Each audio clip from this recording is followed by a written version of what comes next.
Mga knayak, ito si Alec Real Life, muling nagbabalik. Yung part 1 natin na nakaraan, gumawa tayo ng kahoy, nag-ukit tayo, at ngayon naman sa ating part 2, tuturuan ko kayo kung paano balutin ng foil tape ang ating lure.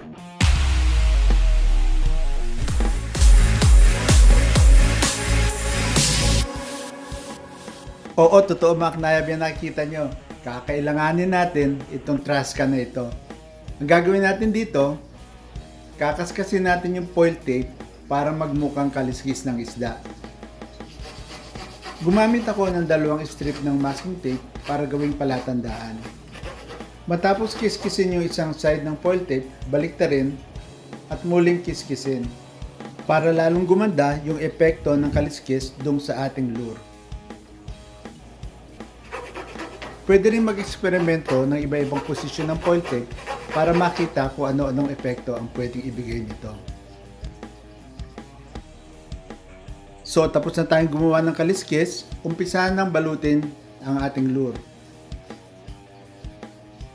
Sa pagbabalot ng lure, uunahin ko yung belly o yung tiyan at susunod ko yung likod o yung taas ng lure.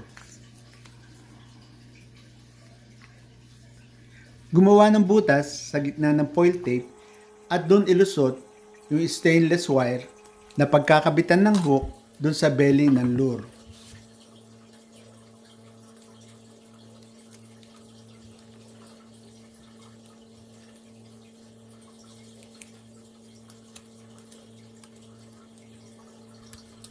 Dahan-dahanin ang pagkakabit para hindi malukot ang foil tape.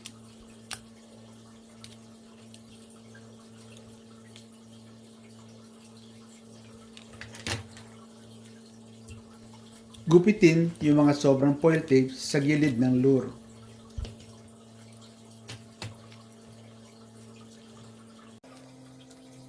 Lagyan ng hiwa yung gilid ng foil tape. Ito ang pamamaraan para maidikit ito ng maganda at pantay.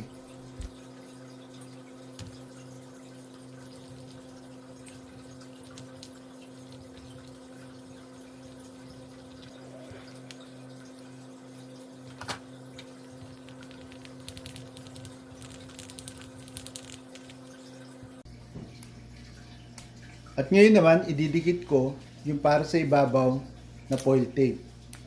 Ganong proseso rin ang aking gagamitin.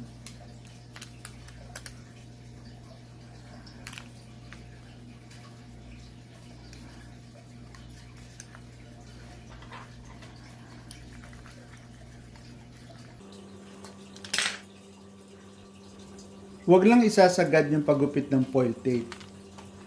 Kinakailangan may konting overlap para pagpatong ng foil tape na may kaliskis ay walang makikitang kahoy.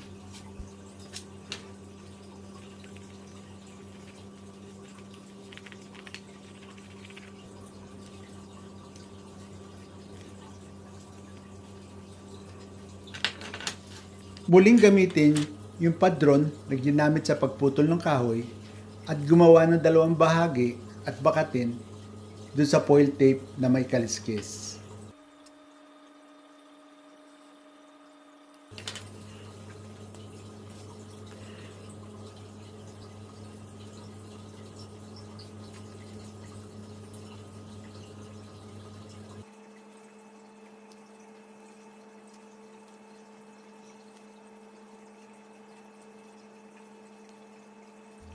Matapos kortehan yung foil tape, ipatong muli dun sa lure. Dito, kinakailangan diinan yung lugar na may ulo ng isda para bumakat yung korte at yun ang guide para gupitin.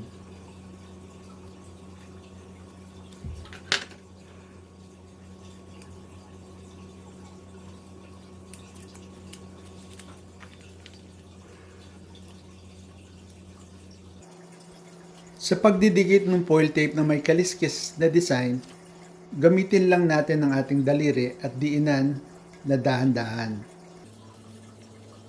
Gamitan ng screwdriver o kung anumang matigas na bagay yung gilid para lalong mas madikit.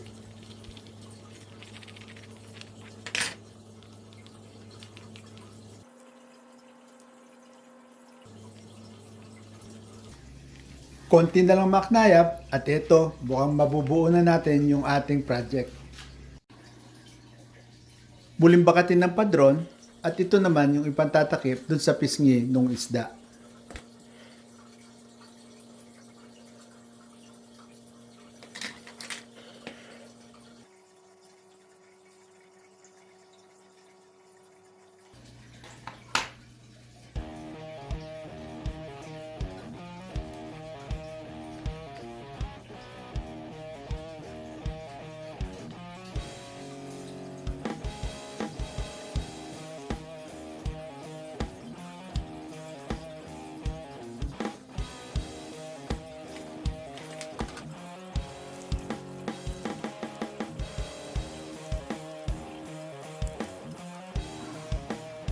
Para magkaroon ng texture yung belly at yung likod ng lure, pagulungin at diinan yung handle ng stripping knife.